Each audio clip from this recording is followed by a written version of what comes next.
Leclerc doit profiter de l'adaptation de Hamilton. Il sera surpris. Eddie Jordan nous déclare ça. Leclerc est là maintenant depuis 7 ans. Il connaît tout le monde, il connaît tous les gens et c'est ce qu'il faut dire. Le langage, c'est le chouchou de Maranello. Cependant, il sera surpris. Je pense qu'il avait une certaine façon de faire avec lui par rapport à Sainz. Je ne veux pas dire qu'il faut qu'il s'élance. Je pense lui faudra 2 ou 3 courses pour Hamilton pour être à son top niveau chez Ferrari. Je conseillerais vivement à Leclerc d'enfoncer sa moto dès le début. Sa moto, car c'est à ce moment-là qu'il fera preuve d'une certaine domination. Au fur et à mesure que la saison se déroulera, que les gens montrent de plus en plus d'amour pour lui, Hamilton, entre parenthèses, en particulier la fraternité italienne, les tifosi, mais aussi dans le pays, car il s'agit d'une équipe nationale. Je pense vraiment que Lewis veut et va embrasser l'amour qu'il projette. Ouais, alors méfiance quand même, parce que quand il y a...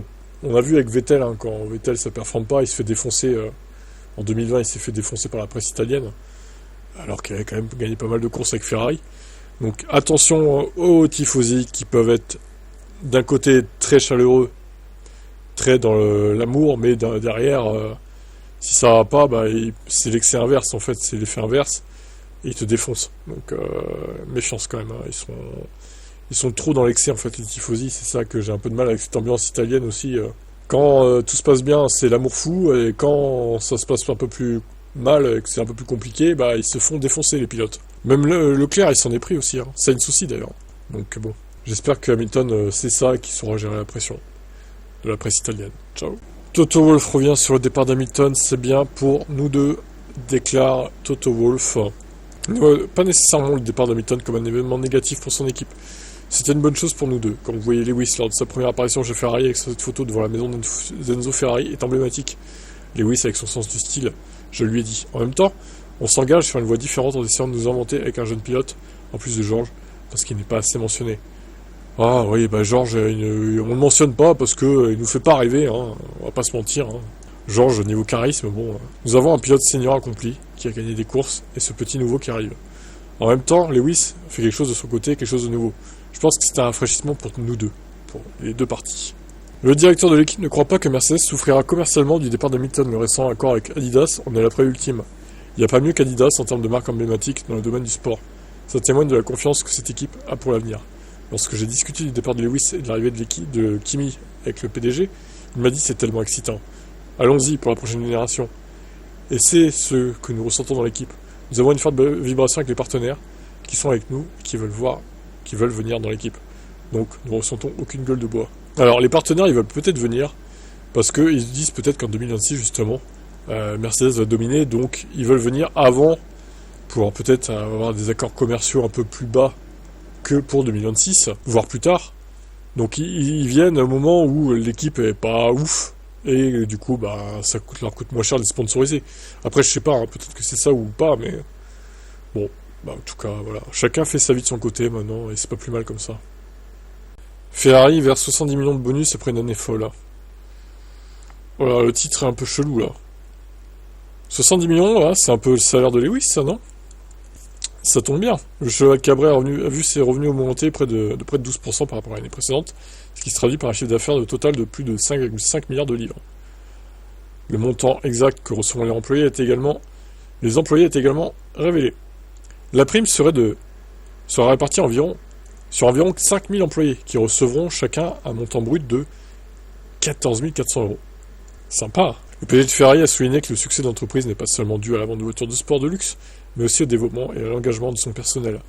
Ce qu'il a déclaré lors d'une réunion avec les actionnaires. Au total, plus de 58 millions de livres sterling, 70 millions d'euros en gros, seront versés par le constructeur italien. Voilà, ils vont verser l'équivalent du salaire de Lewis au final aux employés. Voilà. Voilà, c'est une bonne chose, comme ça on dira pas, mais Hamilton, il va ruiner Ferrari, les employés, ils auront plus de sous. Si, au contraire, Ferrari, ils ont les moyens, quoi. Ferrari, ça sera jamais en faillite, en fait. C'est vraiment la marque automobile par excellence. Hein. Jamais ils s'effondreront, c'est sûr. Voilà. C'est bien pour les employés, en tout cas, hein. Ils vont être contents. Sauber va vendre sa voiture qui va être utilisée pour le lancement à Londres, là, aux enchères. Quoi? Mais quel intérêt de faire ça en fait? Sauber met en vente la voiture de l'événement F1 Launch. C'est nul. Qu'est-ce qu'elle aura de spécial à part elle aura été à Londres quoi? Qui va acheter ça, sérieusement? Sauber, l'une des équipes utilisant une voiture de démonstration, prendra la voiture qu'elle utilise et la vendra aux enchères, par l'intermédiaire de F1 Authentics. Les fans pourront alors acheter la voiture. Après avoir lancé la voiture en 2024, l'équipe suisse a fait la même chose. Cette voiture est toujours en vente à un prix de plus de 305 000 euros. Alors personne n'en veut, hein. Étonnant. Sauber a opté pour un rebranding en 2024 avec de nouveaux sponsors et une nouvelle palette de couleurs. L'équipe C est dotée d'une nouvelle identité pour la saison à venir. Ils ont décidé d'opter pour le vert et le noir. Et pourquoi ils veulent faire ça? Parce qu'ils veulent se débarrasser de l'image de Stake et se faire le plus de fric possible avec ça, vu que l'année prochaine, c'est Audi, en fait, tout simplement, en 2026, quoi.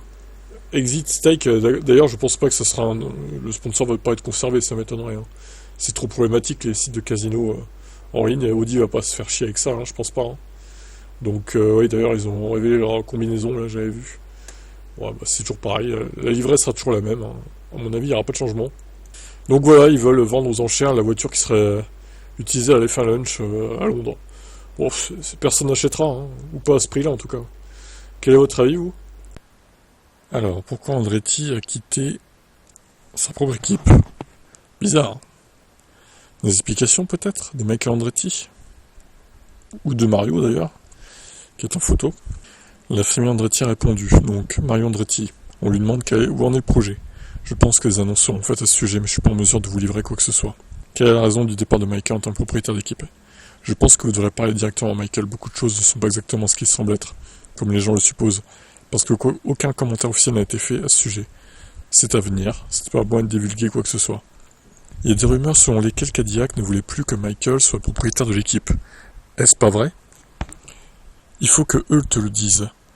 Qu'en penses-tu pour en dire plus? Je pense que ça sera d'ici un mois, à n'importe quel moment. Ce sera quand, tout simplement, tout sera totalement établi. Je pense vraiment qu'une 12e équipe est bonne pour la F1. J'ai eu quelques conversations avec les organisateurs, avec Bobby Epstein de Circuit des Amériques. N'importe quel organisateur serait ravi d'en avoir plus, peut-être 11 ou 12 équipes sur la grille. Parce que regardez l'ambition de la Formule 1 maintenant, regardez le calendrier qu'ils ont, les membres de l'équipe n'ont pas de vie avec ce type de contraintes, il y a toujours un risque qu'une équipe vacille.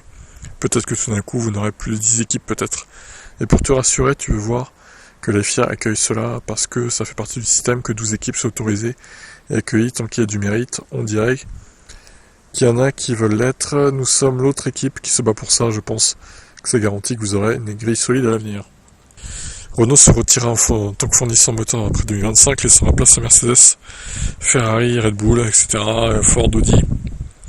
À première vue, la F1 aurait bien besoin d'un fournisseur comme Cadillac. Et bien là encore, tout le monde n'est pas vraiment totalement en bonne santé. En ce qui concerne les équipes, il se passe toujours des choses qui soulèvent des questions quant à leur stabilité. Je pense que c'est une décision commerciale de pouvoir autoriser au moins 11 ou 12 équipes. Ça serait très bien pour les femmes, bon, ils se répètent, en gros, quoi. Bon, on n'en saura pas plus dans cette interview, visiblement. C'est un peu décevant. Moi, je suis pour qu'il y ait 11 voire 12 équipes, ça me dérangerait pas. Bon, par contre, faut pas que ce soit des équipes de merde, genre HRT, comme en 2010, là, parce que ça va pas le faire. Faut que des équipes qui soient à peu près au niveau des autres, quoi. Donc, faut que ce soit des équipes crédibles. Et Andretti, pour moi, ça serait crédible. Maintenant, c'est bizarre ce départ de Michael Andretti de son équipe, là. Bon, on en saura plus dans les prochaines semaines, apparemment.